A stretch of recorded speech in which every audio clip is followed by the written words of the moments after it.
ஆராதனைக்குள்ள நாம் கடந்து போகிறோம். நமக்கு தெரிந்த வசனம் பிலிப்பியர் 4வது அதிகாரம் 6வது வசனம் 7வது வசனம் இப்படியாக சொல்லுகிறது, நீங்கள் ஒன்றுக்கும் கவலைப்படாமல் எல்லாவற்றையும் குறித்து உங்கள் விண்ணப்பங்களை ஸ்தோத்திரத்தோடே கூடிய ஜபத்தினாலும் வேண்டுதலினாலும் தேவனுக்கு தெரியப்படுத்துங்கள். இந்த வசனத்தை பாருங்க. நீங்கள் ஒன்றுக்கும் கவலைப்படாமல் எல்லாவற்றையும் குறித்து உங்கள் விண்ணப்பங்களை, ஒருவேளை கவலையோடு இந்த நிகழ்ச்சி நீங்கள் பார்த்து கொண்டு இருக்கலாம், போராட்டத்தோடு இந்த நிகழ்ச்சி நீங்கள் பார்த்து கொண்டு இருக்கலாம், ஒரு மனபாரத்தோடு இந்த நிகழ்ச்சி நீங்கள் பார்த்து கொண்டு இருக்கலாம்.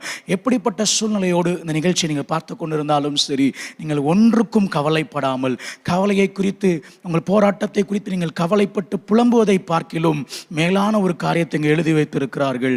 எல்லாவற்றையும் குறித்து உங்கள் விண்ணப்பங்களை, உங்கள் வேண்டுதல்களை ஸ்தோத்திரத்தோட கர்த்தருக்கு தெரியப்படுத்துங்கள். ஆங்கிலத்தில் எழுதியிருக்கிறது வித் தேங்க்ஸ் கிவிங் அப்படின்னு சொல்லி எழுதியிருக்கிறது.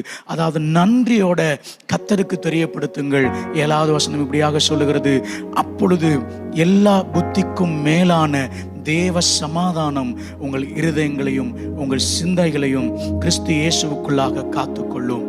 நீங்க காரியங்களை, குறைவுகளை நினைத்து, வேதனைகளை நினைத்து, வியாதியை நினைத்து புலம்புவதை காட்டிலும் இவைகளின் மத்தியில தேவனை துதித்து ஸ்தோத்திரிப்போமானால் எல்லா புத்திக்கும் மேலான சமாதானம் உங்களுடைய இருதயங்களை, என்னுடைய இருதயத்தை அது நிரப்பும்.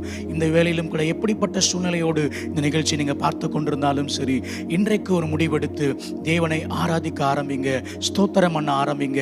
இந்த சூழ்நிலைகளின் மத்தியில, இந்த வியாதியின் மத்தியில, இந்த போராட்டத்தின் மத்தியில என் தேவனை நான் ஸ்தோத்தரிப்பேன், என் தேவனை நான் துதிப்பேன்னு சொல்லி ஒரு முயற்சி எடுத்து நீங்க தேவனை துதிக்க ஆரம்பிங்க.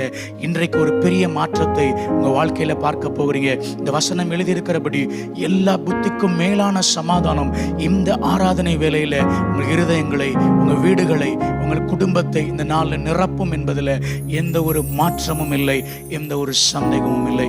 எங்களோடு கூட இணைந்து நீங்களும் ஆராதிக்க நீங்கள் தயாராக இருக்கிறீங்கன்னு சொல்லி விசுவாசிக்கிறோம். எங்களோடு கூட இணைந்து இயேசுவின் ஊழியர்களோடு கூட இணைந்து கர்த்தரை பாடி தேவநாமத்தை மகிமைப்படுத்துவோம்.